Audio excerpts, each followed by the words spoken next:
Hello everyone, my name is Benjamin. Thanks for clicking on this video. And today is going to be a little different. Instead of having to look at my square face, it's just going to be my voice today.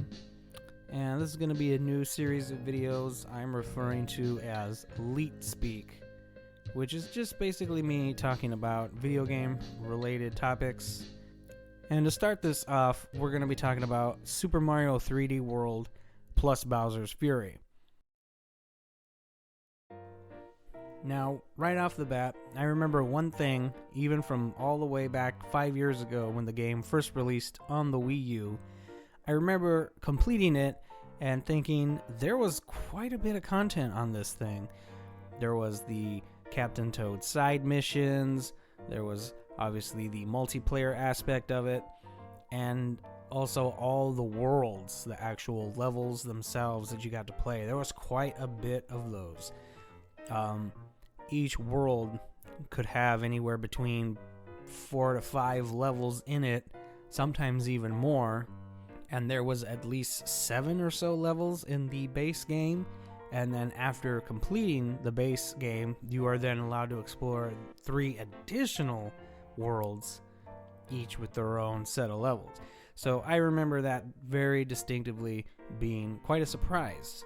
Now the question stands, is it really worth a double dip 5 years later? Double dip, by the way, is a gamer term, which basically means you are going to buy the same game twice.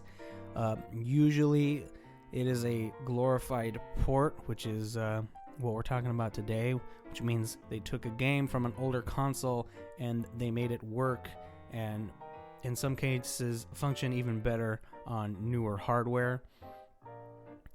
And well, I'm kind of torn because Bowser's Fury, which I'll talk about in a second, almost makes it worth the double dip. I personally, I already bought it.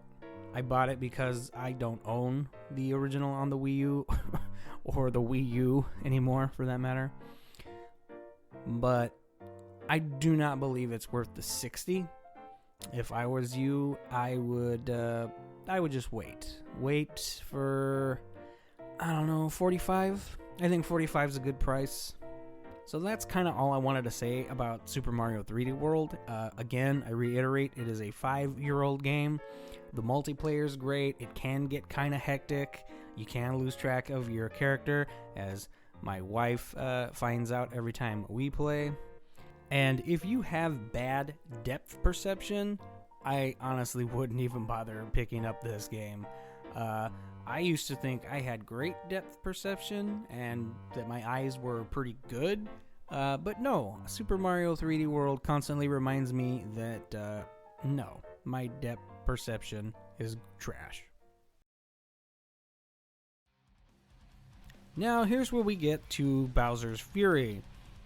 I did not put a spoiler warning or mention one earlier because Super Mario 3D World is once again 5 years old, but Bowser's Fury is brand new content, so if you care about spoilers, this is your chance. Stop listening, click off the video, go play Bowser's Fury for yourself. You'll have a lot of fun. First thing you will notice, almost instantly when you start Bowser's Fury, it is sort of a smaller scaled, toned down, open world style of game. You can pretty much go anywhere you'd like to. Of course, at the beginning, you're limited to one island. Bowser's Fury takes place on this place called Lake Lapcat, and Bowser will periodically show up, and you will have to defeat him several times. Each time you defeat him, a new island will appear, and you will be able to go there. It's kind of crazy. The concept of a Super Mario open world game is not really something I ever thought of before, but now having played Bowser's Fury, I kind of like it. I think this would be a great concept to maybe pursue in the future. Maybe Odyssey 2 will be an open world, but you can pretty much go anywhere you want. You do get some access to travel options. After beating Bowser the first time, the second island becomes available to you, and then Plussy shows up. Plussy is the orange Yoshi Loch Ness monster character. Essentially becomes your fast travel.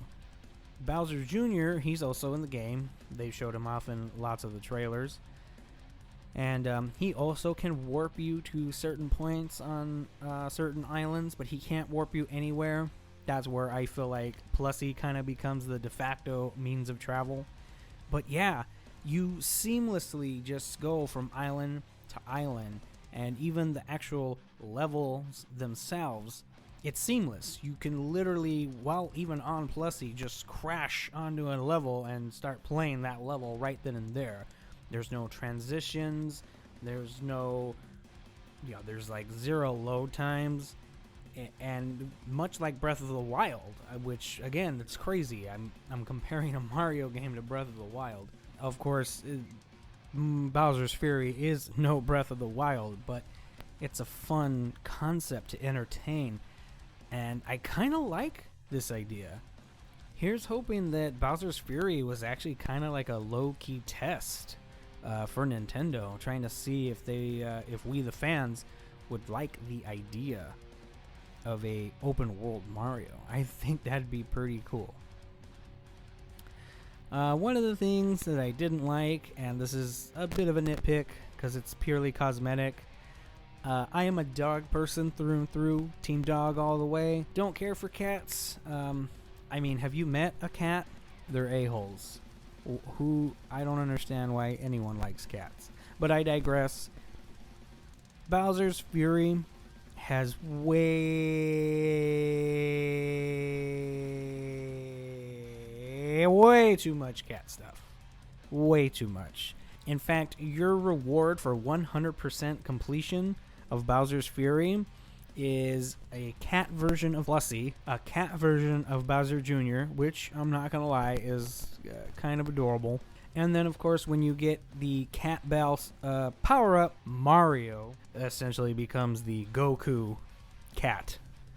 Yeah, you know the one from the trailer. Everyone makes fun of it. It's Super Saiyan Mario. You get to play a Super Saiyan Mario. And there's wild cats running around, everything shaped like a cat. There's cat shards, there's cat shines, all the enemies are cats. It's just a bit much. I get it. That was kind of like the main power-up or gimmick of Super Mario 3D World. I remember when they first aired it all the way back 5 years ago. I remember thinking to myself, a Cat Mario? That's kind of dumb and desperate. But mechanically, Cat Mario works. I cannot knock it. I remember me and my friend, we got into a little bit of debate about it, and the end result was, or the ending argument was, just simply try it, and if it sucks, it sucks. It'll be instant that we find out that, like, okay, this is trash. But no, Cat Mario works. But my God, the cats, there's so many cats. They need to dial back, or they're going to give me a cat attack. Other reviews and other videos that I've seen on YouTube regarding Bowser's Fury exclusively, everyone says that it's easy. Everyone says that it was a breeze, a cakewalk. One of the reasons being that you could stockpile your power-ups. You can have like 5 of each. I don't know. Maybe it's just me. Maybe I suck. Maybe I'm trash at Mario games. I had the hardest time with this game. You can ask my wife. We'll see if I can get her to comment on this video. I would rage, especially in the later area, the wastelands. There's this one level that's essentially a series of rotating cylinders and shapes underneath a bed of lava, and the lava is insta-death. Yeah. Oh my God. There's no amount of power-ups that are going to save you from that. And it was so annoying. Like I mentioned earlier, maybe my depth perception is garbage. I had a real hard time with this game. Again, could just be me. Maybe I'm trash. Another negative note, kind of circling back on the whole too much cats thing. One thing that I've noticed, that everyone I'm sure will notice, is that each world kind of sort of has a bit of a pattern to it. There's the first shine, which just simply requires you to get to the lighthouse, which every level has.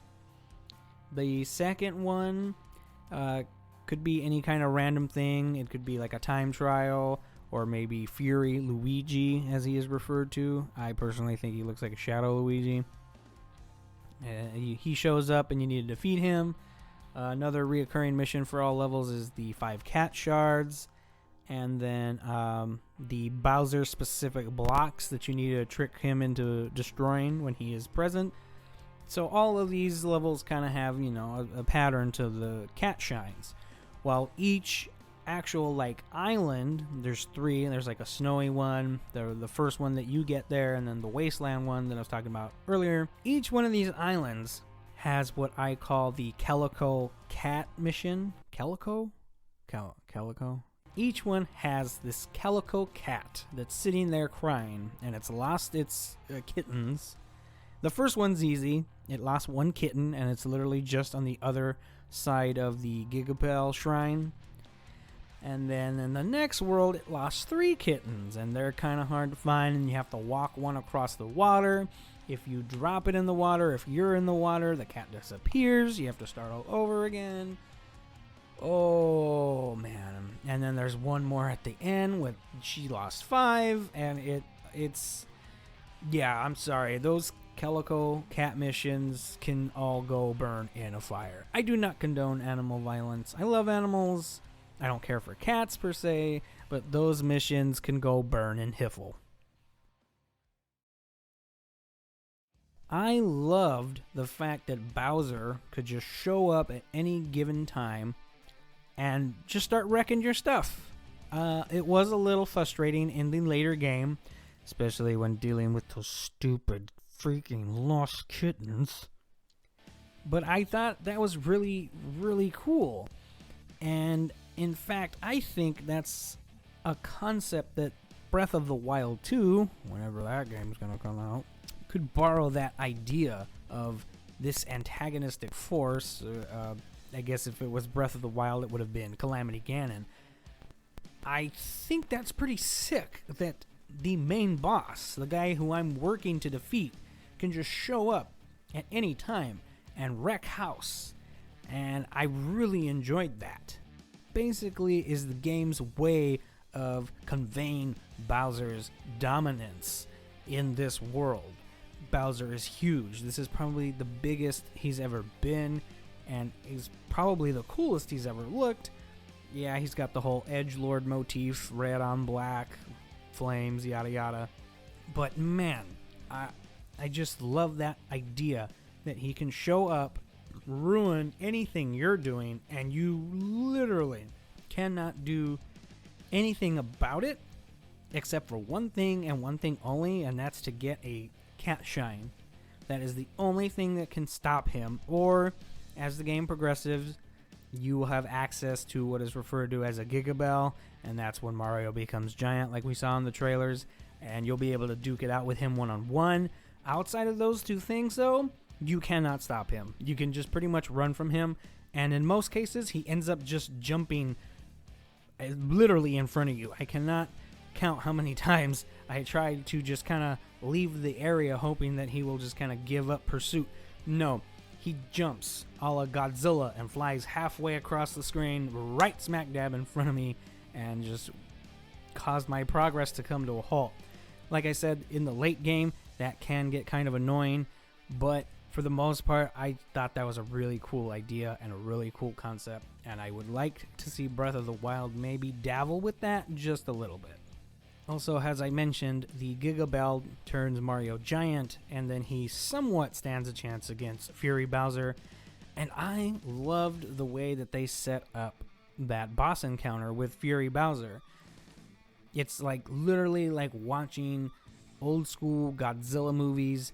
There's giant Mario, Super Saiyan Mario versus Bowser, and you can walk on all of the islands that you've visited normal size, and they're like nothing to you now. You and Bowser pretty much tower over everything, and I just think that's so cool. Just seeing Bowser and Mario kind of just try to maneuver all these islands that you were just exploring mere seconds ago. And yeah, I kind of have a soft spot for the giant monster kaiju scene. I grew up on it at an early age. Grew up on Power Rangers, which was more giant kaiju, though I didn't know that's what it was called at that time. Yeah, just seeing giant Mario and Bowser duke it out over the small island just really hit a lot of nostalgia for me. And in fact, Bowser can summon these giant pillars, which are these spikes off of his back, and you can pick them up and throw them at Bowser's face, just like they were like buildings or something. And that just pretty much nails the head of the kaiju Godzilla thing for me, and I really, really enjoyed that. Finally, my last point, as I mentioned earlier with the whole too many cats thing, your 100% completion reward is a plushie who is catified Meowser Jr. I'm not sure if that's an official term or if the fans came up with that, but that's what they referred to Bowser when he got the Cat Bell power-up at the end of Super Mario 3D World.